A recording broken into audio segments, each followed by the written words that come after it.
Listo. ¿Me escuchan?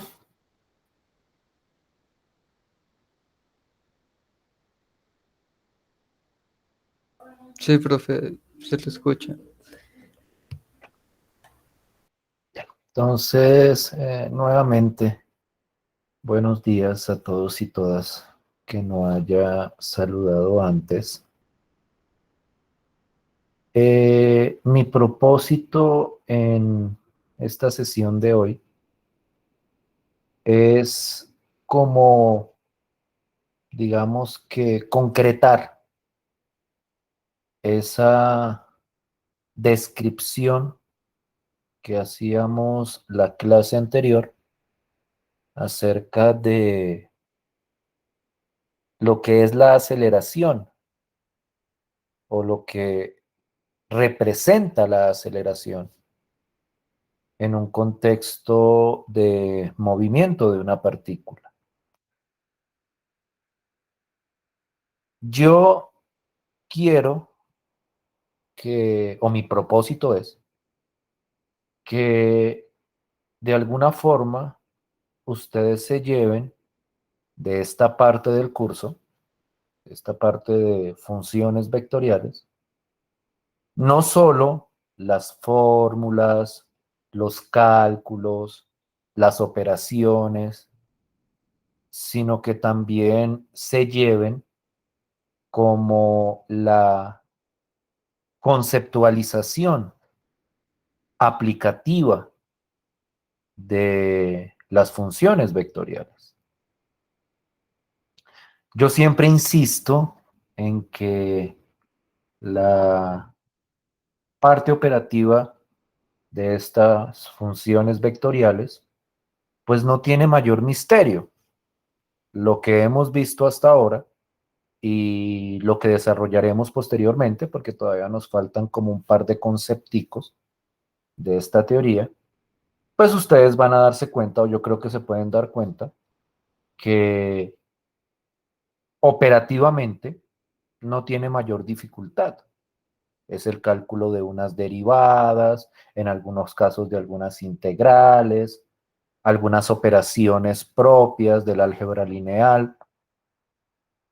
Entonces, como que la parte del cálculo, en el sentido operativo de la palabra, pues no tiene, digamos que mayor misterio.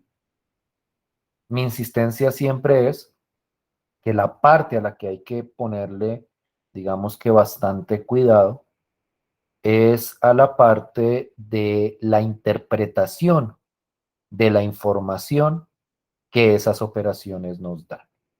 Y entonces, hoy yo quiero como concretar esa parte interpretativa.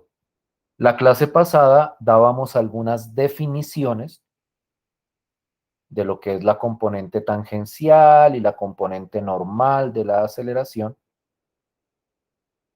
Yo quiero hoy como terminar de refinar esa idea. Y para terminar de refinar esa idea, yo quiero considerar el ejemplo que ustedes ven en pantalla. Yo tengo una función de posición, es decir, una función vectorial que determina la posición de una partícula, y lo que yo pido hacer con respecto a esa función, pues es calcular todo lo que nosotros hemos discutido hasta ahora. La velocidad, la aceleración, la rapidez y las componentes tangencial y normal de la aceleración. Entonces, pues yo creo que en la primera parte no debería haber mayor misterio. Simplemente yo calculo velocidad, aceleración y la norma de la velocidad, que corresponde precisamente a la función de rapidez. Quiero que miren cómo en este ejemplo, para esta función o para esta representación del movimiento de una partícula a través de una función vectorial, en el caso de la rapidez, obtenemos un resultado muy particular. y es que cuando yo aplico la fórmula o el cálculo de la función de rapidez, el resultado es un número, un valor constante. Naturalmente, pues eso se hace teniendo en cuenta ciertas identidades trigonométricas, teniendo en cuenta la naturaleza de la función de velocidad. Es decir, cuando yo calculo la norma de esta función de velocidad, al aplicar identidades trigonométricas básicas, el resultado de esa norma es este número 1 que ustedes pueden ver en este momento. Si es claro eso, si es claro por qué ahí la rapidez da igual a 1, porque da constante, o para algunos de ustedes no es claro por qué ahí nos dio 1. Si para alguien no es claro, por favor, coméntemelo y yo trato de clarificarlo.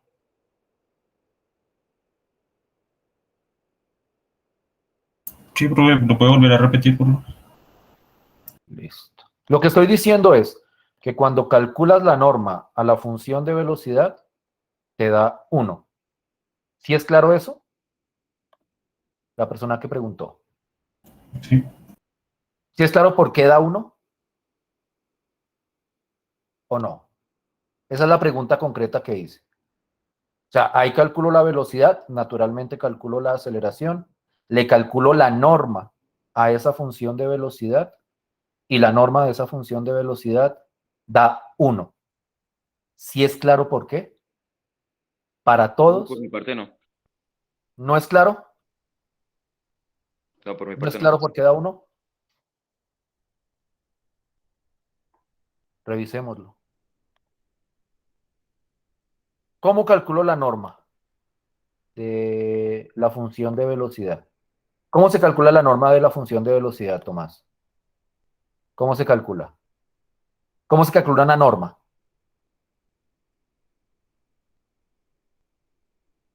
La persona que preguntó, ¿sabes cómo se calcula la norma o el problema está en cómo calcular la norma de un vector? Es como por clarificar o Pues, para profe, explicar. la verdad, la norma no sé cómo calcularla. Creo que se me olvidó. Listo. La norma es, ¿cómo se calcula la norma? ¿Alguien sí podría decirme cómo se hace? La norma es coger cada componente del vector, elevarla al cuadrado y luego sumarla. Entonces, si quiero calcular la norma de la velocidad, pues cojo la primera componente, la elevo al cuadrado, cojo la segunda componente, la elevo al cuadrado. Pues naturalmente aquí también tocaría la tercera componente, pero miren que en este caso la tercera componente es igual a 0. Entonces, pues en ese caso 0 al cuadrado, pues no se sumaría ahí. ¿Sí es claro eso, Tomás? ¿Ahora sí recuerdas cómo se calcula la norma? Sí, sí, señor. Listo. Y entonces, si es claro por qué este cálculo o esta fórmula da 1. Sí, sí, señor. Listo. O sea, el Sí, problema señor. era que no te acordabas la fórmula de la norma de un vector. Entonces, Sí, pues, pues, básicamente. obviamente, naturalmente, pues uno tiene como que revisar algunos aspectos, y esto es del álgebra lineal, para abordar algunos conceptos de los que estamos discutiendo acá. Ahora sí, para todos es claro, estas cuentas que estoy poniendo ahí. Sí, profe. Sí, señor. Entonces, ¿cuál es el punto al que quiero como enfatizar? El punto al que quiero enfatizar es que en este ejemplo, porque no pasa siempre, en este ejemplo, el resultado de la función de rapidez es constante. Eso quiere decir que sin importar el instante de tiempo donde calculemos la rapidez, el resultado siempre va a ser igual a 1. Si yo evalúo la función de rapidez en cualquier tiempo, por decirlo de alguna forma, siempre me va a dar igual a 1. Eso es lo que quiere decir que el resultado sea constante. Si, por ejemplo, me hubiera dado una expresión que depende de la variable t, pues en ese caso significaría que la rapidez dependería del instante donde la evaluara. Pero en este caso, la rapidez me da igual a un número. Y eso implica, y aquí lo voy a poner, que el movimiento de la partícula tiene rapidez constante. Entonces miren cómo nosotros empezamos a interpretar. Y eso que no nos hemos metido todavía con la parte de la aceleración. El movimiento de la partícula tiene rapidez constante, siempre tiene la misma rapidez. No aumenta ni disminuye la rapidez. Eso se relaciona fuertemente con este concepto de componente tangencial. Si ustedes recuerdan lo que discutíamos la sesión de clase anterior, nosotros decíamos que la componente tangencial, y lo voy a traer aquí a colación, que la componente tangencial determina el cambio en la rapidez. Es decir, esa componente es la que me dice si aumenta o disminuye la rapidez en un instante de tiempo determinado. Si la componente tangencial da, por ejemplo, 5, significa que la rapidez aumenta 5 unidades en el instante de tiempo correspondiente en que se analiza. Que es cuando uno dice, ah, no, mire, es que la rapidez me aumentó 5 kilómetros por hora o me disminuyó 3 kilómetros por hora. Esa componente tangencial es la que mide ese cambio instantáneo. Y entonces, como en este caso, como en este ejemplo, la rapidez no cambia, eso implica, y eso es un cálculo que uno puede revisar, que la componente tangencial de la aceleración es igual a 0. Es decir, cuando la componente tangencial es igual a 0, y ustedes pueden hacer el cálculo si gustan y verificar que efectivamente da 0, eso implica que el movimiento tiene siempre la misma rapidez.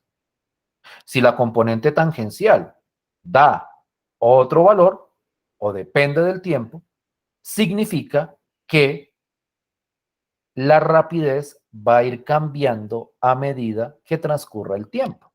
En algún momento va a valer algo, en otro momento va a tomar algún otro valor. ¿Sí me hago entender con esa idea? ¿Sí me hago como entender con esa relación que hay entre la componente tangencial de la aceleración y el cambio en la rapidez de una partícula?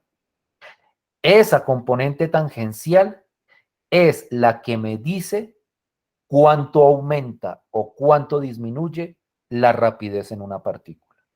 Si la componente tangencial vale 0, significa que la rapidez no cambia.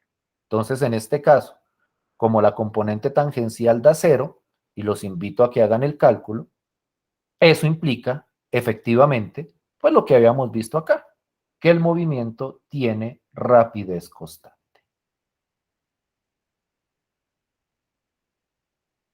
¿Sí me voy haciendo entender? ¿Sí es claro hasta ahí? Sí, profesor. Entonces, a eso hace referencia la componente tangencial. La componente tangencial me dice si hay aumento o no de la rapidez. Naturalmente, esa componente tangencial puede depender y en general depende de t. Cuando depende de t, lo que me dice es que el cambio en la rapidez depende del tiempo. A veces aumenta, a veces disminuye, a veces se queda igual. Pero cuando da, como en este caso, 0, constante 0, eso significa que la rapidez no va a cambiar. Entonces, para eso me sirve la componente tangencial, para indicarme cuándo aumenta o cuándo disminuye la rapidez de una partícula. ¿Sí revisaron que diera cero, efectivamente, la componente tangencial? ¿Sí hicieron el cálculo?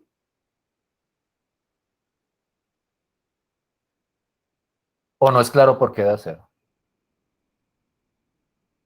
Pero digo, cuando digo no es claro, es que si no es claro después de haber hecho la operación.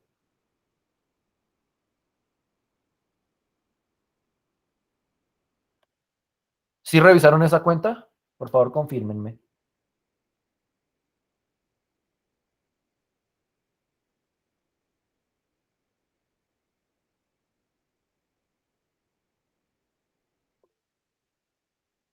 Por supuesto. Para los que se quedan, pregunto, ¿si es claro? Sí, profe, sí, señor, por mi parte sí. O Sí, sea, señor. a todos nos dio cero, ¿cierto? Hicimos la cuenta y nos dio cero esa componente tangencial. Sí, profe. Listo, pues. Bien. Entonces, ya tenemos cierta claridad, esperaría yo, sobre la interpretación de lo que hace la componente tangencial. Cuando da positivo, significa que aumenta la rapidez. Cuando da negativo, significa que disminuye la rapidez. Cuando da cero, significa que la rapidez permanece constante. Entonces, este es un movimiento con rapidez constante, lo que uno acostumbra a llamar en física un movimiento uniforme.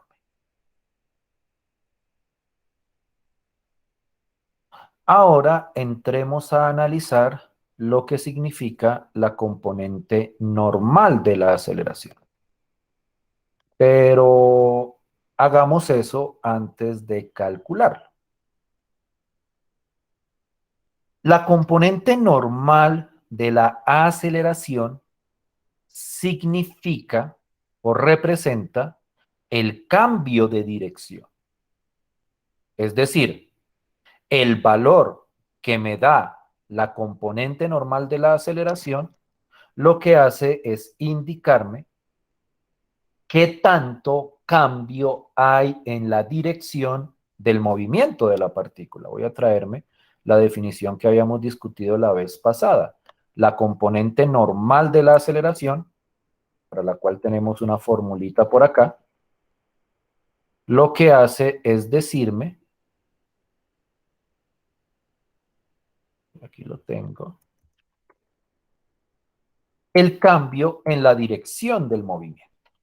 ¿Qué significa eso del cambio en la dirección del movimiento? Para tratar de explicar esto, que yo sé que a veces no es como inmediato de entender, yo siempre tengo una analogía. Y es la analogía de el vehículo con su timón o con su volante. Entonces uno tiene un vehículo, se está moviendo en ese vehículo y naturalmente se está guiando a través del volante o la cabrilla o como quieran llamar del correspondiente vehículo. La dirección en el movimiento de un vehículo lo da naturalmente el timón. Cuando el timón se deja quieto, no hay cambio en la dirección del movimiento del correspondiente vehículo. Eso yo creo que es de bastante obviedad, incluso para ellos, aquellos que de repente no tengan experiencia manejando un vehículo. Pero pues yo creo que para todos es obvio que si yo voy en un carro y yo dejo, digamos que el volante quieto, es decir, sin girarlo, pues naturalmente no hay cambio en la dirección del movimiento. El carro siempre va en la misma dirección. Y cuando el carro siempre va en la misma dirección, pues naturalmente uno sabe que el movimiento del vehículo es un movimiento rectilíneo. Es decir, cuando no hay cambio en la dirección del movimiento, significa que uno se mueve en línea recta, siempre apuntando hacia la misma dirección, siempre mirando hacia el mismo punto, por decirlo de alguna forma. El cambio en la dirección del movimiento se sucede cuando uno hace un giro sobre el volante del correspondiente vehículo. Si yo muevo o giro el volante, hay un cambio en la dirección. Y entre más, por decirlo de alguna forma, es que no sabría cómo decirlo coloquialmente, entre más, no, ya sé cómo, entre más fuerte sea el cabrillazo, y yo creo que los que manejan entienden el término, pues naturalmente el cambio de dirección es más abrupto. Es decir, entre más gire yo el volante del vehículo, el cambio en la dirección es un cambio más grande. Y lo que hace la componente normal de la aceleración es indicarme, entre otras cosas, qué tan fuerte es el cabrillazo que uno da en el vehículo, en el movimiento de ese vehículo. Entonces, esa es como la analogía que describe de una manera bastante coloquial lo que mide la componente normal. La componente normal me dice, entre otras cosas, que ya voy a entrar a clarificar, lo que hace es decirme qué tan fuerte o qué tan pronunciado o qué tan radical es el giro de la partícula. Entonces, naturalmente, si no hay giro, pues entonces la componente normal va a valer 0 y dependiendo de entre más grande o más pequeño sea el giro, más grande o más pequeña va a ser la componente normal de la aceleración. ¿Sí me hago entender con la analogía? ¿Sí estoy siendo claro hasta ahí? Sí, señor, profe. Es como la mejor forma, porque este es un concepto que a veces es un poquitico como a mí a veces me queda como complejo de explicar cómo se interpreta. Entonces, por eso como que yo trato de irme como a referencias un poquitico más naturales. Ahora, naturalmente, la componente normal no depende solo del cabrillazo, porque lo abrupto de un giro no depende solo de qué tanto giro le doy a la cabrilla. También depende de qué tanto estoy pisando el acelerador. Y yo les diría que hicieran el ejercicio si no fuera porque es un ejercicio bastante peligroso. Y es que ustedes van en su vehículo, lo giran, pero sin pisar el acelerador, y en otro ejercicio lo giran, pero pisando el acelerador. En esos dos casos, el cambio en la dirección es diferente. Por eso es que cuando uno toma una curva, uno siempre tiene que medir el radio de giro del volante y medir qué tanto pisa o no pisa el acelerador para ver qué tanto cambio en la trayectoria va a terminar sucediendo. En ese sentido, la componente normal de la aceleración lo que hace es como medir una combinación de los dos efectos, el efecto del cabrillazo y el efecto de pisar el acelerador, para determinar qué tanto o qué tan rápido está cambiando la dirección de la partícula en un instante de tiempo determinado. Espero que eso sea más o menos claro, o por lo menos la idea intuitiva de lo que hace referencia la componente normal. En el aspecto operativo no hay mayor misterio. Si ustedes calculan, y es un ejercicio que que los invito a que hagan, si ustedes calculan la componente normal de la aceleración, en ese caso me da 1, que es un valor constante. Es decir, la componente normal en este ejemplo siempre es el mismo valor, siempre toma un valor constante.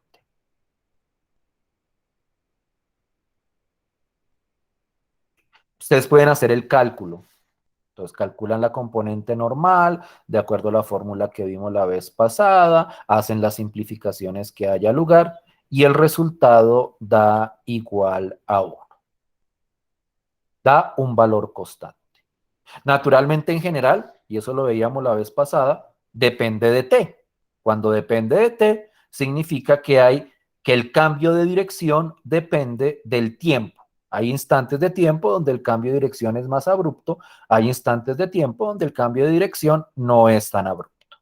Pero en este ejemplo en particular, esa componente normal es constante. Y entonces uno quisiera saber qué significa o qué se interpreta cuando la componente normal toma un valor constante. Entonces vamos a volver al ejemplo del vehículo. Decir que la componente normal es constante es decir dos cosas. Es decir, en primer lugar, bueno, o sea, una cosa es que la componente normal valga 0, que significa que no hay cambio en la dirección, que significa que el carro se mueve en línea recta. Y otra cosa es que si haya cambio en la dirección, es decir, que la componente normal no sea 0, pero que siempre sea el mismo valor. Eso a lo que hace referencia es que en el vehículo donde yo estoy sentado, yo estoy girando el volante, pero siempre lo mantengo con el mismo giro. Siempre, o por decirlo de alguna forma, o sea, como que inicialmente lo giro o lo volteo hasta cierto punto y arranca el carro y siempre lo dejo así de girado. No sé si es clara como la idea. La idea es que doy el cabrillazo y lo dejo en el mismo punto de la cabrilla. Eso es lo que significa que la componente normal, bueno, que eso entre otras cosas significa que la componente normal sea constante. Significa que el radio de giro del vehículo siempre es el mismo. El radio de giro del volante del vehículo siempre es el mismo. Y por otro lado, también significa que la rapidez permanece constante, es decir, significa que yo no piso el acelerador. Porque si yo pisara el acelerador, pues aumentaría, sería más abrupto posiblemente el cambio en la dirección del movimiento. Pero cuando la componente normal da constante, significa que mantengo siempre el mismo giro y que no piso el acelerador del vehículo. Es decir, que tanto el cabrillazo como la rapidez de la partícula permanecen constantes. Eso es lo que significa que la componente normal de la aceleración sea constante.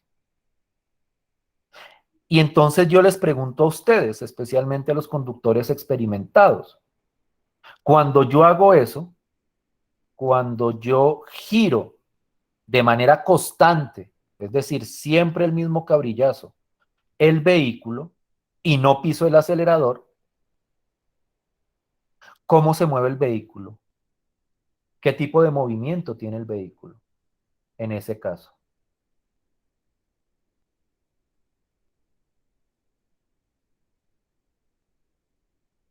Movimiento circular uniforme.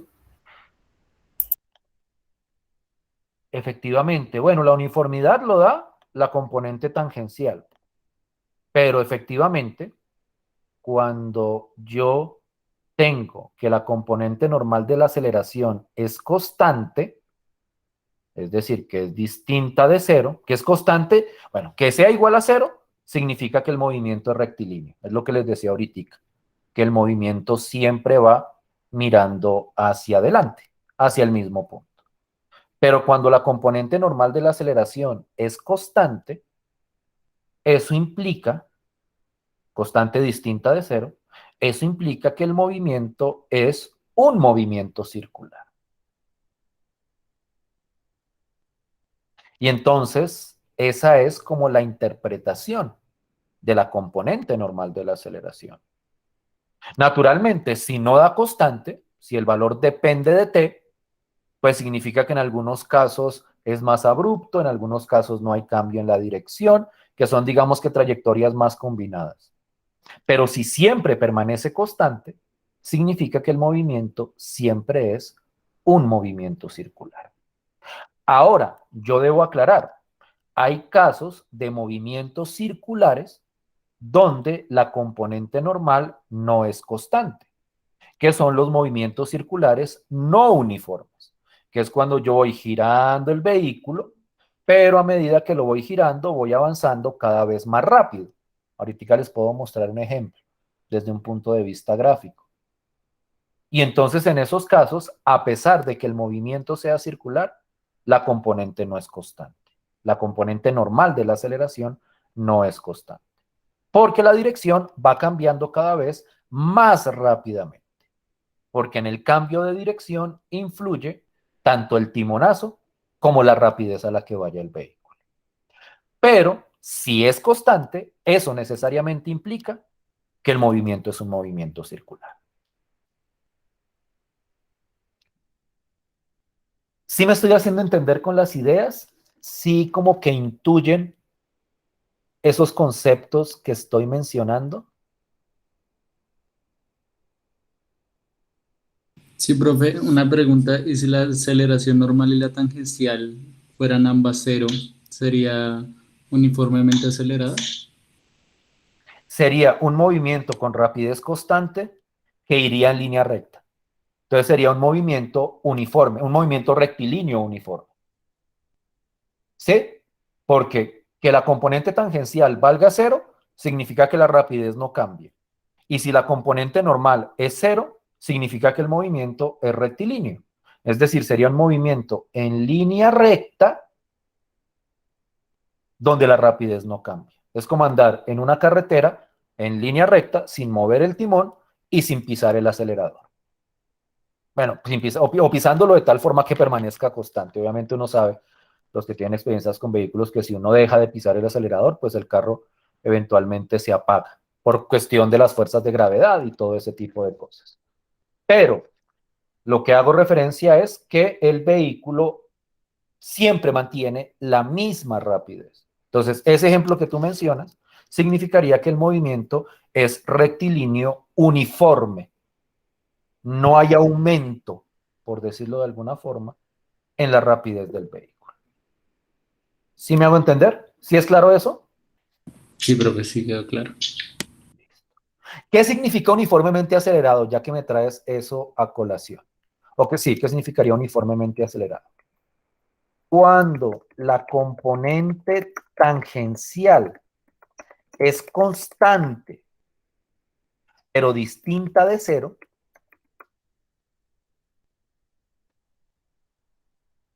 es decir, la componente tangencial va a 10, va a 20, va a 30, constante, es decir, que el resultado aquí es constante, sin haber evaluado, entonces el movimiento es uniformemente acelerado.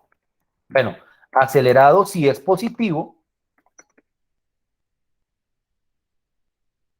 o desacelerado si es negativo.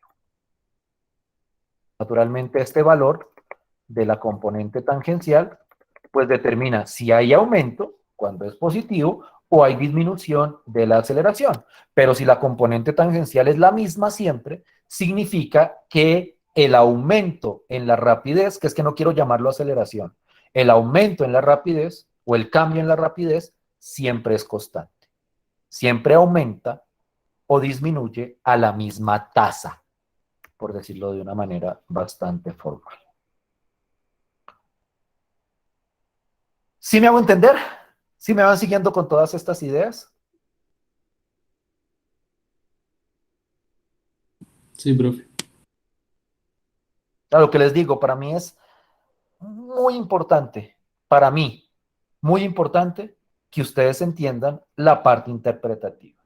Por lo menos las ideas básicas, porque son las que les son útiles a la hora de interpretar un fenómeno a partir de funciones vectoriales.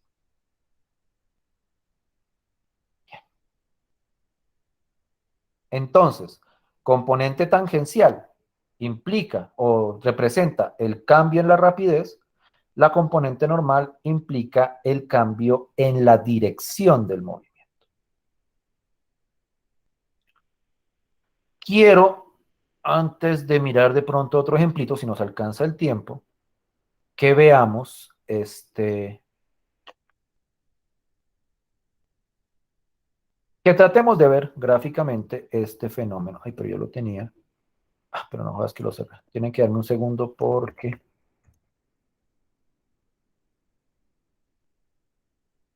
lo cerré. Me toca entrar a verificar si todavía me sirve el comando que tengo. Que la vez pasada habíamos visto que eran unos detalles ahí.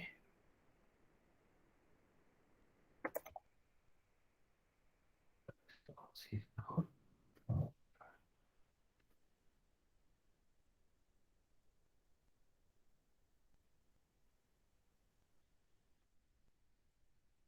Listo. Listo. Listo. Ya en un segundo que es que se me había cerrado y entonces me toca como repetir el código. Entonces, esto es y esto es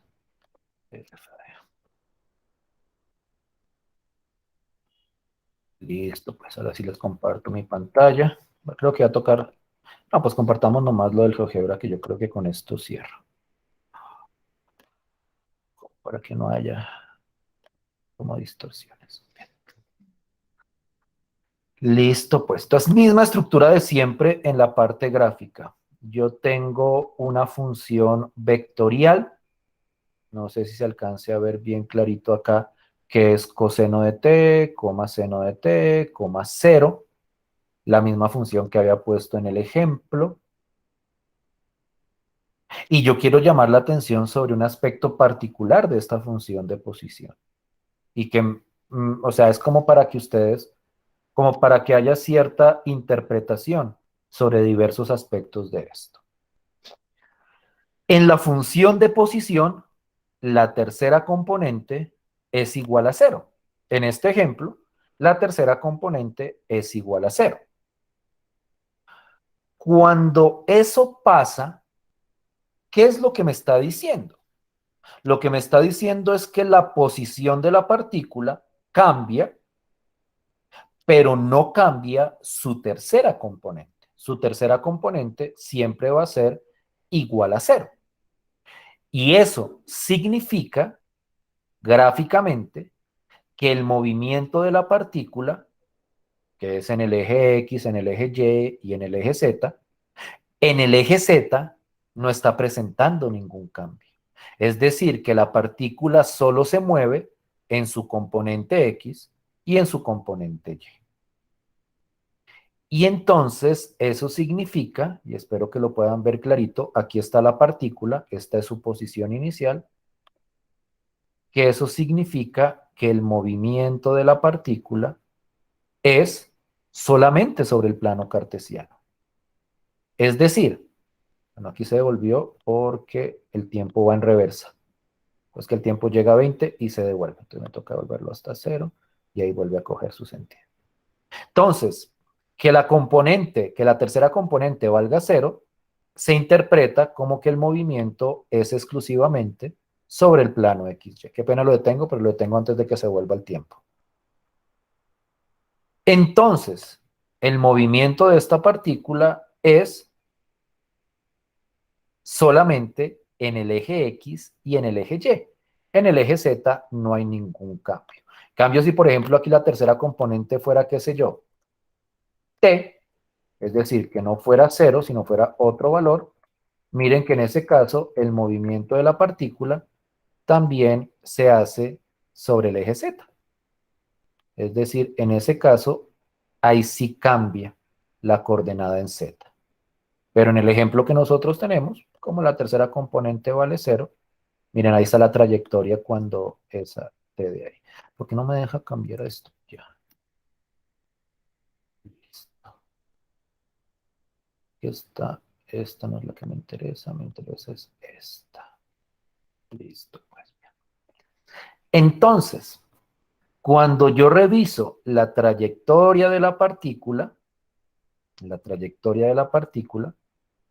ahí se logra evidenciar, en primer lugar, como habíamos deducido, que el movimiento es un movimiento circular. Esta circunferencia es la trayectoria, es una circunferencia sobre el plano cartesiano. Entonces, el movimiento es un movimiento circular, y esto sí es un poquitico más complicado de interpretar gráficamente, pero más o menos se ve. La partícula va como siempre a la misma rapidez. No hay un momento donde se acelere ni donde se desacelere. Siempre va igual de rápido. Entonces, gráficamente uno puede evidenciar lo que nos habían dicho la componente tangencial y la componente normal. Y es que el movimiento de la partícula es un movimiento circular y es un movimiento circular uniforme. Ahora yo quiero hacer un pequeño cambio acá. Espero que no se me dañen las cosas. Voy a quitar la gráfica un instante. También voy a quitar la partícula. Voy a cambiar esta T por un T al cuadrado. A ver cómo me resulta.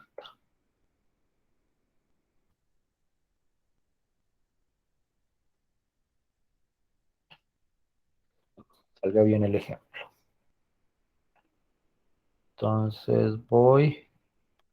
Entonces ahora la función que voy a coger es coseno de t cuadrado, seno de t cuadrado, coma 0. Sigue siendo la tercera componente 0, sigue siendo el movimiento solo sobre el plano cartesiano. Por eso es que hago esta proyección acá, porque el movimiento de verdad solo me interesa en el eje X y en el eje Y, porque yo sé que la tercera componente siempre va a valer 0. Entonces quiero que miren qué pasa con el movimiento de la partícula.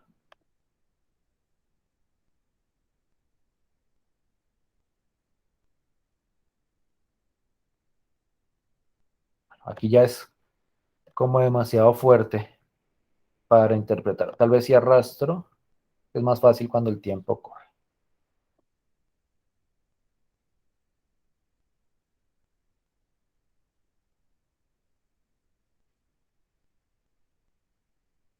¿Qué puede decir uno sobre el movimiento de esta partícula con esta función de posición?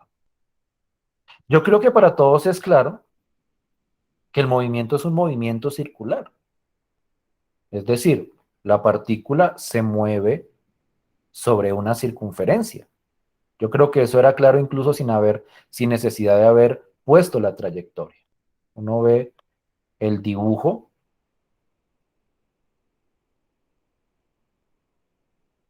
y uno ve que el movimiento de la partícula siempre es circular. Pero, a diferencia del ejemplo anterior, aquí el movimiento no es uniforme. Miren que acá al principio va como lento y luego empieza a aumentar la rapidez y luego la aumenta de una manera ya demasiado dramática. Que eso ya ni siquiera logra como evidenciarlo el ojo humano. Pero lo cierto es que este movimiento es un movimiento circular. Pero, como no es uniforme, como uno está pisando el acelerador, o mejor dicho, la partícula está pisando el acelerador allá adentro, la componente normal no va a ser constante, porque el cambio de dirección cada vez va a ser más rápido. Y no solo la componente normal, sino claramente la componente tangencial tampoco va a ser constante y tampoco va a ser 0. Yo no sé si sea constante, pero por lo menos sé que no va a ser 0, porque si fuera 0, sería porque la rapidez es constante y aquí el movimiento no es constante. Entonces, y este es como un ejercicio que yo quiero que ustedes hagan con esta función. Yo quiero que a esta función, no para hoy, no sé si el tiempo nos alcance para hoy, pero de repente para la próxima clase, no sé si no sé si alcancen para hoy, quiero que cojan esta función, coseno de t al cuadrado, coma, seno de t al cuadrado, coma, 0. Y que calculen la componente tangencial y la componente normal. Y que verifiquen que a pesar de que evidentemente el movimiento es un movimiento circular, ni la componente tangencial ni la componente normal, bueno, que la componente tangencial no es 0, porque la rapidez no es constante, y que la componente normal no es constante. Es decir, cuando la componente normal es constante, el movimiento es circular, pero hay casos donde el movimiento es circular y la componente normal no es constante. Y este es uno de los ejemplos más emblemáticos. A pesar de que siempre se mueve en círculo, el cambio de dirección no es constante. Y no es constante porque uno está pisando el acelerador mientras le está dando vuelta al timón. Entonces es como para que vean todo lo que implica ese concepto de componente normal de la aceleración. No es solo el cambio en el timonazo, o no es solo el giro del timón, sino que también es qué tan rápido se está avanzando con ese giro de timón. Entonces la componente normal como que engloba esos dos aspectos. Si es más o menos claro este ejemplo que les presento, si es clara la idea, Sí, profe. entonces miren lo interesante de esos dos conceptos, lo que miden esos dos conceptos. Y en ese sentido, calcular la componente normal y la componente tangencial de la aceleración, que son aspectos que provienen de la aceleración, nos da información sobre el comportamiento de la partícula. Entonces, para mí es importante que ustedes, y aquí con esto cierro, este ejercicio me gustaría que lo hicieran y que lo discutiéramos si quieren al principio de la próxima clase, brevemente. O sea, que hagan la cuenta y me digan, profe, me dio esto y me dio esto. Pero quisiera, o lo que me parece a mí importante, es ese ejercicio interpretativo de todas estas funciones vectoriales que estamos analizando. Porque en muchos problemas lo que uno tiene que hacer es interpretar los cálculos que uno está realizando. Entonces, con esto yo quería como cerrar esta parte de las componentes de la aceleración. La próxima clase vamos a discutir, bueno, después de que discutamos tal vez este ejercicio, de que me traigan los cálculos y analicemos si lo que presuponemos es cierto, voy a entrar a hablar de otros conceptos que están relacionados con las funciones vectoriales, cuyo propósito es medir la trayectoria de la partícula. Es decir, y eso es muy importante, y esa es una distinción que voy a tratar como de establecer la próxima clase. Una cosa es el movimiento de la partícula y otra cosa es la trayectoria sobre la cual se mueve la partícula. Esto puede sonar un poco raro, pero pues a lo que hago referencia es a lo siguiente. En una misma carretera, es decir, en una misma trayectoria, dos vehículos se pueden estar moviendo de manera distinta. Por ejemplo, si yo tengo esta partícula, esa partícula se está moviendo sobre una trayectoria circular. Yo creo que para todos es claro eso. De hecho, la partícula original se mueve sobre una trayectoria circular, la que solo tenía el T. Esa se mueve.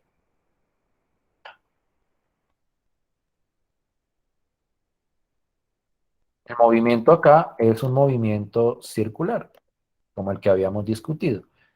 Aquí me quedó T cuadrado todavía. Bueno, no importa. Ese es circular.